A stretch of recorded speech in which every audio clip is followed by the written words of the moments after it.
Assalamualaikum warahmatullahi wabarakatuh. Jumpa lagi dengan Lapi Weekend TV Edukasi Cryptocurrency. Oke teman-teman, kali ini saya akan masih membahas mengenai CODOGE. Token ini fenomenal, selalu unjuk gigi dan selalu memberikan profit kepada scalper ya, yang pandai menentukan open posisi masuk dan open posisi jual. Tidak setiap scalper mendapatkan profit ya, tergantung kepiawaian para scalper itu sendiri ya, yang sudah bisa menganalisa candlestick maupun grafik ya, mereka lah yang cuan. Tetapi kalau yang tidak mengerti justru masuk di saat dia gaspol bahkan sangkut, teman ya. Jadi trader harus cermat, melakukan riset terlebih dahulu sebelum memutuskan membeli kripto, karena menentukan open posisi masuk itulah ya merupakan sumber mendapatkan profit. Karena profit bukan terletak di pada saat market bullish ya, kita bisa profit di saat market bearish asalkan kita pandai menentukan open posisi masuk dan open posisi jual ya. Kebanyakan pemula berharap yang namanya profit itu dia dapatkan melalui di saat market hijau dan gaspol tinggi. Sebetulnya profit bukan di situ letaknya ya. Walaupun dia bearish ya, hancur crash, kita tetap bisa mendapatkan profit di saat dia recovery.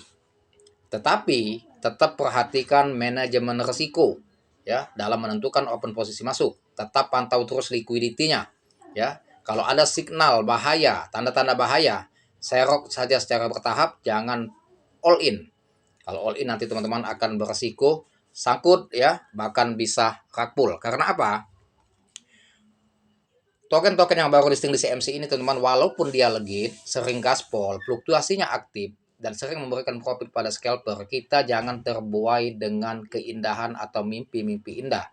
Sebab kenapa? Ya, yang namanya token baru listing ini, token yang masih bayi, projectnya masih project awal semua, belum kita melihat historical atau track record dia, ya. Karena belum ada trust di dalam token ini, belum ada kepercayaan yang tinggi bagi investor karena merupakan token yang masih uji coba proyek. Kalau proyeknya gagal, makanya akan beresiko liquidity akan habis, bahkan beresiko rakpul. Tetapi kalau proyek itu sukses, maka dia akan melakukan proyek yang kedua, yang ketiga, dan seterusnya. Sehingga ya, yang tadinya dia dipasarkan di platform DEX, ya, next time dia akan listing di cek. Seperti Blokiseo. Blokiseo dia sudah banyak listing di cek, artinya proyek awal dia berhasil. Atas keluarlah terobosan-terobosan baru yang kedua, yang ketiga, dan keempat. Semoga Blokiseo akan ya mengikuti jejak token-token seniornya seperti Baby Doge, Shiba Inu, ya, dan juga Bitget maupun Ploki. Nah, memang di dalam 2023 dari bulan Januari sampai 2023 bulan April teman ya, banyak sekali token-token yang uh, unjuk unjuk gigi ya, terutama untuk di bulan 3 bulan 4 ini token yang memakai nama CEO. Di Januari, Februari banyak yang top AI ya. Nah, jadi yang AI, SEO sama Inu. Nah, ketiga token ini macam-macam, lain-lain developer cuma memakai menyandang nama itu. Nah, jadi kita harus cermat teman-teman ya, jangan terbuai dengan keasikan. Jadi kalau saya menekankan tetap utamakan manajemen risiko ya. Kalau kita cerdas, pandai, tepat sasaran menentukan open posisi masuk dan open posisi jual, maka kita akan cuan terus. Tapi kalau tanpa analisa, konyol ya. Bukan dapat duit tapi sangkut. Ketika dibanting habis-habisan pasti cut loss, panik. Apalagi pemula. Pemula itu mentalnya belum jadi ya. Digoncang dikit aja udah goyang. Pada umumnya itu. Karena saya mengalami juga dulu. Ya, sebelum mendalami ilmu kripto saya juga mengalami ketika digoncang dikit goyang. Beli hari ini, besok crash, goyang hati kita. Gak tahan sampai seminggu dia hold, 2 minggu gak tahan. Tapi kalau kita paham dengan proyeknya bagus, token ini dibanting pun macam mana, kita gak cut loss, gak main cut loss. Cut loss itu boleh, tapi kita mengatur siasat untuk serok di harga bawah. Itu baru trader cerdas. Bukan cut loss itu ingin berlari dari kenyataan, takut rakpul, kan gitu. Makanya sebelum kita membeli, analisa dulu token ini. Kalau memang dia potensial, apapun yang terjadi tahankan. Justru kita serok di harga bawah. Ya. Kecuali token ini memang spekulasi. liquidity-nya tipis ya, dikit, kita main antisipasi, jangan terlalu all in, sesuaikan. Kita hitung dulu liquidity dia, kita berapa kita budget yang kita beli, kalau cuan sekian, bisa nggak dia bayar kita? Itu yang diperhatikan kan. Liquidity cuma ada 25 liquidity, artinya cuma 125 juta stok yang ada di deck. Kita beli 20 juta. Ketika dia big pump, ya, otomatis kita nggak bisa jual. Walaupun laku nggak bisa jual semua. Paling jual 20%, 50%. Dan ini langsung goyang. Karena kita salah satu yang penjual yang terbesar. Jadi sesuaikan dengan liquidity. Kalau liquidity memang banyak, miliaran, atau 200 juta, 300 juta, selama ada 100 BNB, berarti 150 juta ya. 200 BNB berarti 300 juta. Berarti layak kalau kita bom 20 juta, ketika dia pump 500% 100 juta. Artinya ketika kita swap, ya, token kita terjual semua full. Itu. Jadi sesuaikan antara liquidity dengan budget yang kita beli. Ya, jadi pemula harus memang dalam ya, dalam analisa ilmu kripto nih.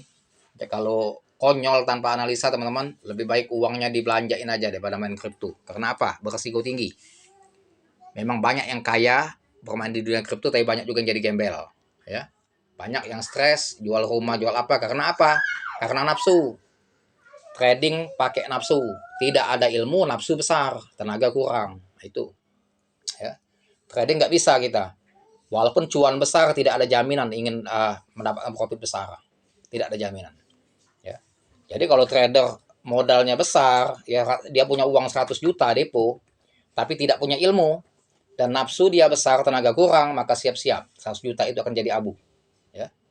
Nah, jadi harus dasar ilmu. Walaupun dia modal cuma 1 juta, kalau dia punya ilmu, dia bisa menganalisa, ya, maka uang 1 juta itu bisa jadi miliaran, maka 100 juta. Itulah teman-teman bermain di kripto. Jadi antara profit dengan risiko sama-sama kuat, 50-50. Bisa kaya, bisa gembel, bisa kaya, ya. Nah, untuk blok ICO, teman-teman ya, dia berapa kali fluktuasinya aktif dan sangat menarik perhatian para trader ya. Tetapi tetap ini saya 3 kali cuan sudah take profit ya. Dan ini saya belum masuk, saya masih wait and see, mengamati market karena saya tidak mau terjebak dengan yang namanya sangkut ya. Jadi saya masih wait and see, belum masuk juga, masih mengamati dulu market. Tapi dari yang akan saya belikan nanti itu uang hasil profit yang 3 kali saya scalping. Jadi modal sudah kita amankan, yang kita tumbalkan akan di CO2G ini bukan uang kita lagi, tapi uang hasil profit yang saya tumbalkan. Itu pun sebagian, bukan semuanya. Jadi kalau kita profit 10 juta, jangan semua 10 juta ditumbalkan ke sini. Kita cabutkan saja 20%, 2 juta kita tumbalkan. Jadi kalau ada apa-apa, ya, kita aman. Kita aman. Jadi kita tidak ini ya.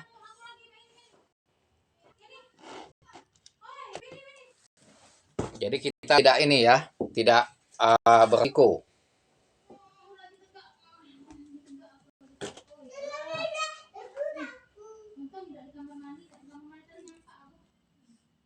Ini teman-teman, wifi-nya habis ya, tar ya, ini lagi ngambung ke data.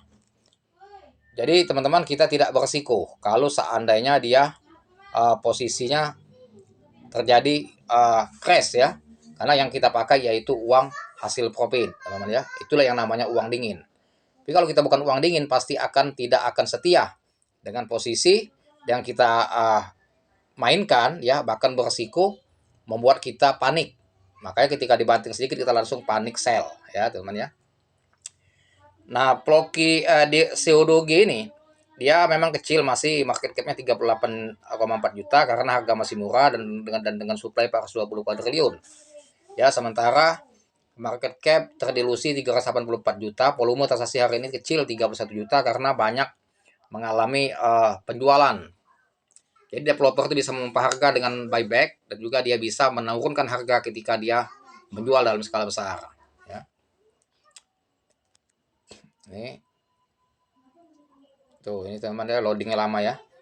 Nah ini ya, jadi 2.584, kemarin ini 2.900 lebih, artinya banyak yang jual kan. Nah, makanya dia harganya tadi turun.